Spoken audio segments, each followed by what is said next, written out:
എല്ലാവരും കണ്ണടച്ച കൈകൂപ്പ. സ്നേഹവാനായ ദൈവമേ, സ്വർഗീയ പിതാവേ, എല്ലാ നല്ല ദാനങ്ങളും തികഞ്ഞ വരങ്ങളും തന്ന് ഞങ്ങളെയും ഞങ്ങളുടെ കുഞ്ഞുങ്ങളെയും സഭയെയും അവിടുന്ന് അനുഗ്രഹിച്ചതിനായിട്ട് നന്ദി പറയുന്നു. ഓൺലൈനിലൂടെ നടത്തുന്ന ഈ പഠനം ഞങ്ങളുടെ എല്ലാ കുഞ്ഞുങ്ങൾക്കും സഭയ്ക്ക് അനുഗ്രഹമായി തീരുവാൻ അവിടുന്ന് കൃപ ചെയ്യണമെന്ന് യേശുവിൻ്റെ നാമത്തിൽ പ്രാർത്ഥിക്കുന്നു. കേൾക്കണമേ പ്രിയ പിതാവേ. ആമേൻ.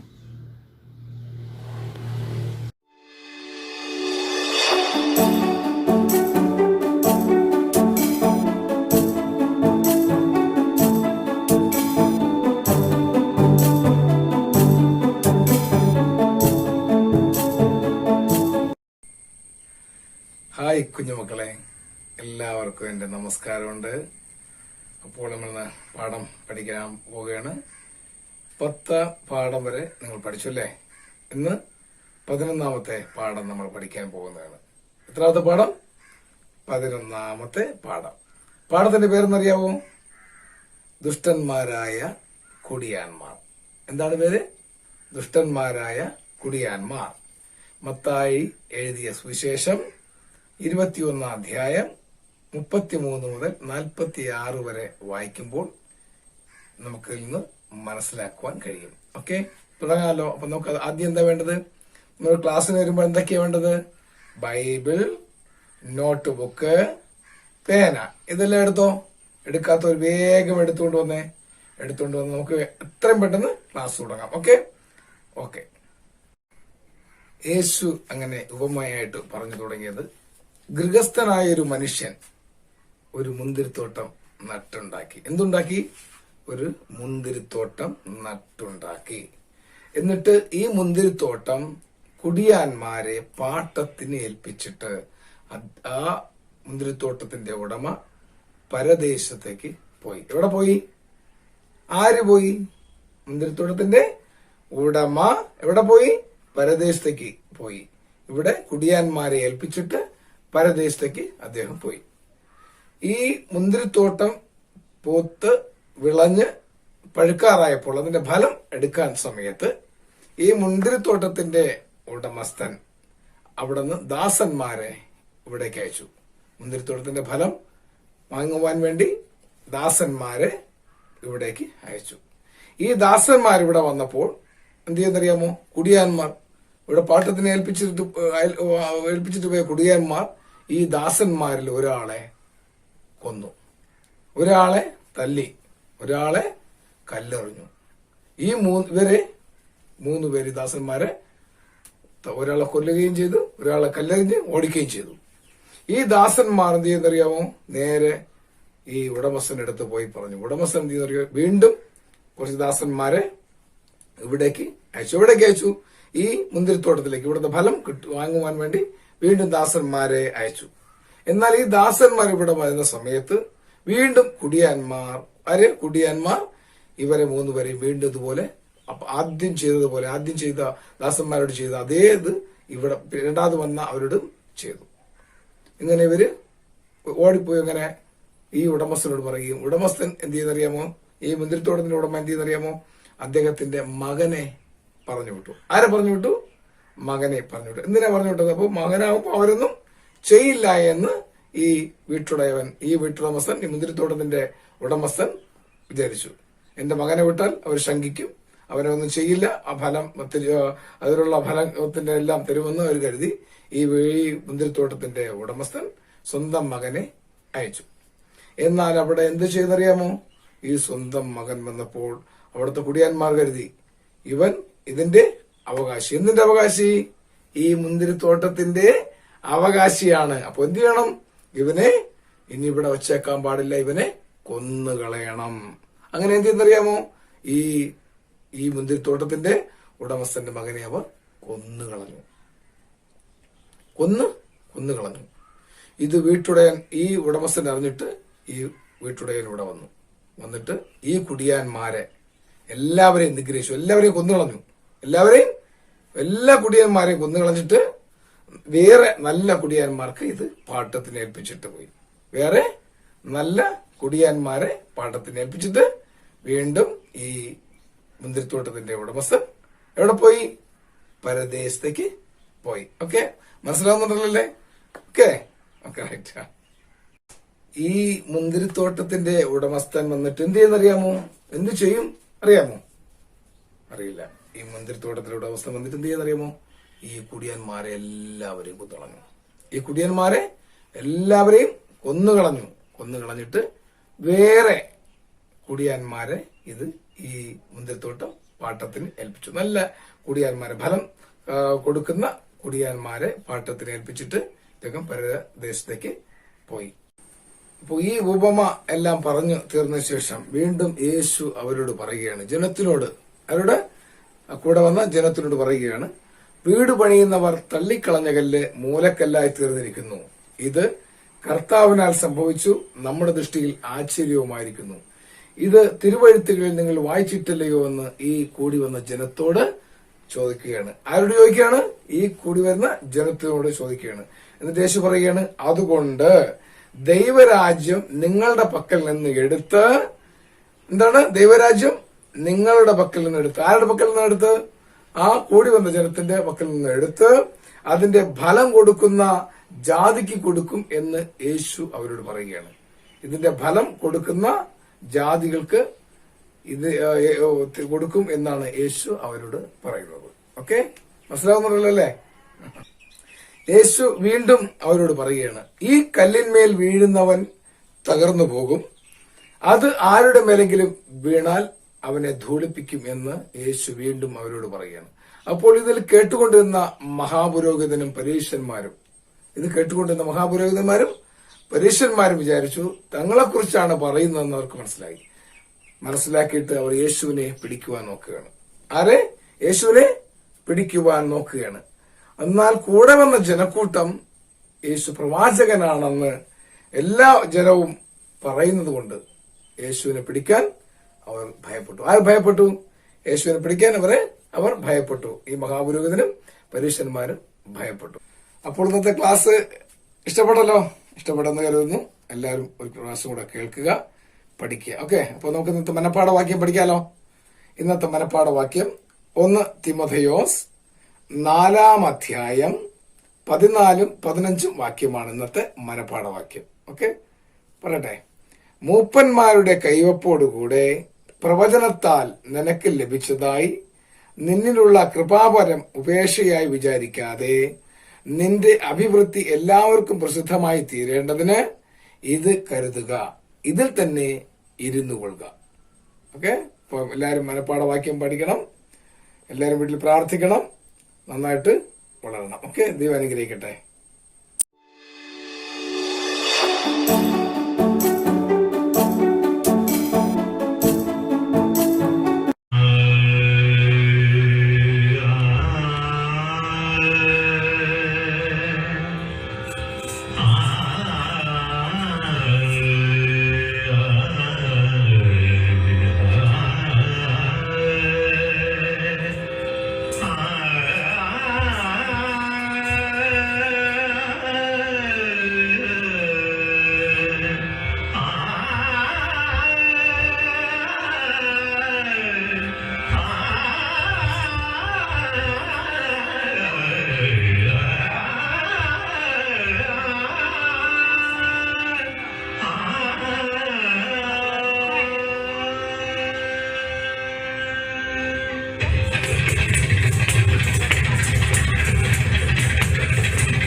വഴി പാത്തു നിന്നു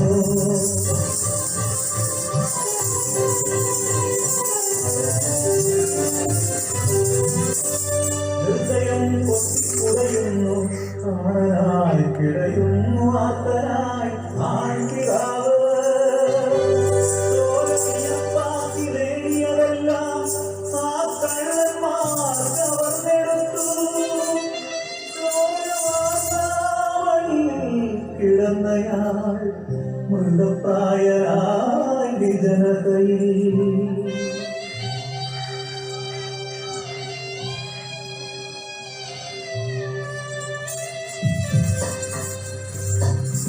ആവഴി വന്നു പുരോഹിതനെങ്കിൽ മറുവഴി തേടി നടന്നു പോയി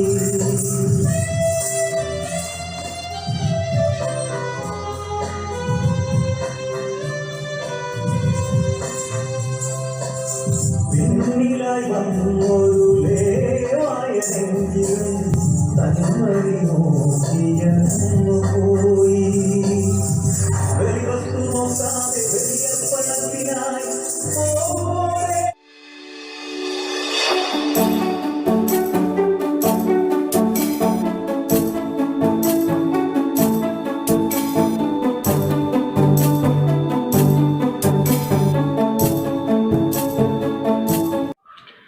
കൂട്ടുകാരെ, എല്ലാവർക്കും സുഖമാണല്ലോ അല്ലേ? ഇന്നത്തെ ക്ലാസ് എങ്ങനെ ഉണ്ടായിരുന്നു? എല്ലാം മനസ്സിലായോ? നല്ല രസമുണ്ടായിരുന്നു അല്ലേ? ഈ ലോക്ക്ഡൗൺ സമയത്തും സഭയിൽ നമ്മുടെ പള്ളിയിലാണെങ്കിൽ ഇങ്ങനെ മനോഹരമായ ക്ലാസ്സുകൾ കിട്ടുമോ? കിട്ടും. എന്നാലും പള്ളിയിൽ കിട്ടാത്ത കുറേ കാര്യങ്ങൾ കൂടെ ഇതിൽ കിട്ടിയില്ലേ? കാണാൻ കുറേ കാര്യങ്ങൾ കിട്ടിയില്ലേ? സന്തോഷമായില്ലേ? എല്ലാറ്റിലും നിങ്ങൾ ഒരുപാട് കാര്യങ്ങൾ പഠിച്ചില്ലേ? കൃത്യമായിട്ടും അത് നിങ്ങൾ ജീവിതത്തിൽ നിറവേറ്റണം. ഓക്കെ, ശരി. നമുക്കെല്ലാവർക്കും പ്രാർത്ഥിക്കാമോ? പ്രാർത്ഥിച്ച് ക്ലാസ് അവസാനിപ്പിക്കാമോ? എല്ലാവരും എഴുന്നേറ്റേ. നമുക്ക് കൈകൂപ്പി നിന്ന് നമുക്ക് പ്രാർത്ഥിക്കാമോ? കൈകൂപ്പി കണ്ണടച്ച് എല്ലാവരും തന്നെ നമുക്ക് പ്രാർത്ഥിക്കാം. പ്രാർത്ഥന. വിജ്ഞാനത്തിൻ്റെ ഉറവിടവും പൂർണ്ണതയുമായിരിക്കുന്ന നല്ല കർത്താവേ, സ്വർഗീയ പിതാവേ, അനുഗ്രഹീതമായ ഒരു വേദവിജ്ഞാന ക്ലാസ് ഞങ്ങൾക്ക് അവിടെ നിന്ന് നൽകിയത് കൊണ്ട് നിനക്ക് നന്ദിയും സ്തുതിയും അർപ്പിക്കുന്നു. നാഥ, ഈ ലോക്ക്ഡൗൺ കാലഘട്ടത്തിൽ സഭയിലെ സൺഡേ സ്കൂൾ നഷ്ടമായിരിക്കുന്ന പ്രിയപ്പെട്ടവർക്ക് ഇപ്രകാരം ഈ നവമാധ്യമത്തിലൂടെ അനുഗ്രഹീതമായ വേദ പഠന ക്ലാസുകൾ അവിടുന്ന് ഒരുക്കി നൽകുന്നത് കൊണ്ട് നന്ദിയും സ്തുതിയും അർപ്പിക്കുന്നു. കർത്താവെ, അതിന് മുഖാന്തരമായി അവിടുന്ന് തിരഞ്ഞെടുക്കുകയും ശക്തിപ്പെടുത്തി വഴി നടത്തുകയും ചെയ്യുന്ന റവറൻഡ് സാം അച്ഛന് വേണ്ടിയും കുടുംബത്തിന് വേണ്ടിയും സഹപ്രവർത്തകർക്ക് വേണ്ടിയും നിനക്ക് നന്ദിയും സ്തുതിയും അർപ്പിക്കുന്നു. തുടർന്നും അവരുടെ ഏറ്റവും അനുഗ്രഹീതമായ പ്രവർത്തനങ്ങൾ, ശുശ്രൂഷകൾ ദൈവവേദനു വേണ്ടി നടക്കുവാൻ കർത്താവ് സഹായിക്കണമെന്ന് പ്രാർത്ഥിക്കുന്നു. നാഥ, പ്രിയ കുഞ്ഞുങ്ങൾ പഠിച്ച കാര്യങ്ങളെ ശരിയായിട്ട് മനസ്സിലാക്കി അവ ജീവിതത്തിൽ ഓർത്ത് അവ ജീവിതത്തിൽ പ്രാവർത്തികമാക്കുന്നതിനെ അവരെ ശക്തിപ്പെടുത്തണമേ. അവർക്ക് വേണ്ടുന്ന എല്ലാ അനുഗ്രഹങ്ങളും ആരോഗ്യവും ഒക്കെ നൽകി വഴി നടത്തണമേ. അവരുടെ മാതാപിതാക്കൾക്ക് വേണ്ടിയും സഹോദരങ്ങൾക്ക് വേണ്ടിയും എല്ലാവർക്കും വേണ്ടിയും പ്രാർത്ഥിക്കുന്നു. തുടർന്നും ഇത് അവർക്ക് അനുഭവേദ്യമാകുവാനും ദൈവവേദങ്ങളായി വളരുവാനും കർത്താവ് സഹായിക്കണമേ. ലോകം മുഴുവൻ പിടിച്ചടക്കിയിരിക്കുന്ന മഹാമാരിയായ കോവിഡ് എത്രയും വേഗം നിയന്ത്രണ വിധേയമായി ഞങ്ങൾക്ക് സഭയിലെ സൺഡേ സ്കൂൾ അനുഭവം അവിടുന്ന് എത്രയും വേഗം നൽകണമേ. തുടർന്നുള്ള സമയങ്ങളിലെല്ലാം കൂടെ ഇരിക്കണമേ. യേശു രക്ഷകനിലൂടെ ഞങ്ങളുടെ പ്രാർത്ഥനകൾ കേൾക്കണം പ്രിയ പിതാവേ. ആമേൻ. ആശീർവാദം. കർത്താവിൻ്റെ പ്രാർത്ഥന നമുക്ക് പറയാം. സ്വർഗസ്ഥനായ ഞങ്ങളുടെ പിതാവേ, തിരുനാമം വിശുദ്ധീകരിക്കപ്പെടണമേ. തിരുരാജ്യം വരണമേ. തിരു ഇഷ്ടം സ്വർഗത്തിലെ പോലെ ഭൂമിയിലുമാകണമേ. ഞങ്ങൾക്ക് ദിവസവുമുള്ള ആഹാരം ഇന്ന് ഞങ്ങൾക്ക് തരണമേ. ഞങ്ങളുടെ കടക്കാരോട് ഞങ്ങൾ ക്ഷമിക്കുന്നത് പോലെ ഞങ്ങളുടെ പാപക്കടങ്ങളെ ഞങ്ങളോടും ക്ഷമിക്കണമേ. ഞങ്ങളെ പരീക്ഷയിൽ കിടത്താതെ സകല ദോഷത്തിൽ നിന്ന് വിടുവിക്കണമേ. രാജ്യവും ശക്തിയും മഹത്വവും എന്നേക്ക് നിനക്കുള്ളതല്ലോ. ആമേൻ. ആശീർവാദത്തിനായി തിരകൾ വിടക്കാം.